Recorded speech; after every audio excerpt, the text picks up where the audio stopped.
Hey everyone! Today we're taking a deep dive into the 2025 Genesis G90, and let me tell you, this might just be the smartest way to spend $90,000 on a luxury sedan. But before you scroll to the comments to tell me I'm crazy, let me explain why. First, just look at this thing. Genesis has absolutely nailed the design. That massive shield grille and those split LED headlights aren't just distinctive, they make every other luxury sedan look kind of boring. And trust me, the number of heads this car turns in traffic is insane. Now let's talk power. Under that long hood, you've got two choices of a twin-turbo 3.5-liter V6. The base engine puts out 375 horses, which is plenty, but the one you really want is the e-supercharged version with 409 horsepower. 0 to 60 manages to do it in 5.1 seconds, which, for a car that weighs as much as a small yacht, is pretty impressive.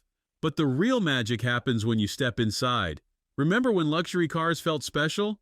The G90's interior is exactly that. We're talking Nappa leather everywhere, real wood trim, and, get this, even a fragrance diffuser that makes your car smell like a five-star hotel lobby. The attention to detail here is absolutely ridiculous.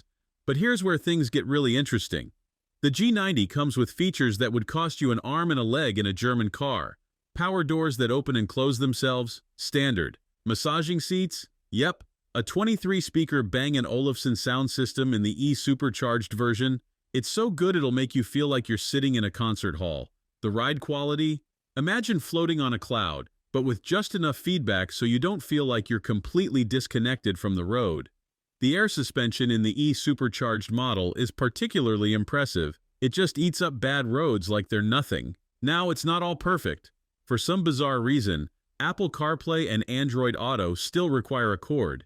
In 2025, come on Genesis, the trunk could be bigger, and if you're looking for that last degree of handling sharpness you get in a BMW, you won't find it here. But honestly, most buyers in this segment care more about comfort than corner carving ability. Let's talk value, because this is where the G90 really shines. The base model starts at $90,950, and the e-supercharged version at $101,250. That's at least $20,000 less than a comparable German luxury sedan. And remember, this isn't some budget alternative. The materials, the build quality, the technology, it's all there. Speaking of weight, you'd think this would hurt the fuel economy, right? Wrong. We actually manage 29 mpg on the highway. That's 5 better than the EPA rating. Not bad for a full-size luxury sedan. Here's the thing. Genesis might not have the same brand cachet as Mercedes or BMW yet. But if you're the type of person who cares more about what you're getting than what badge is on the hood, the G90 is an absolute no-brainer. Should you buy one? If you're in the market for a full-size luxury sedan and don't need to impress your country club friends with a traditional luxury badge, absolutely. The e-supercharged version in particular is the sweet spot. Yes, it's $10,000 more than the base model, but you get the air suspension, extra power, and that incredible sound system. It's worth every penny. The 2025 Genesis G90 isn't just good for a Genesis, it's just good, period.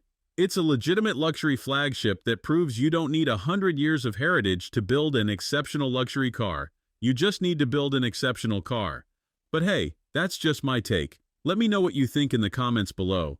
Would you take this over an S-Class or 7 Series? Hit that like button if you would, and don't forget to subscribe for more reviews like this one.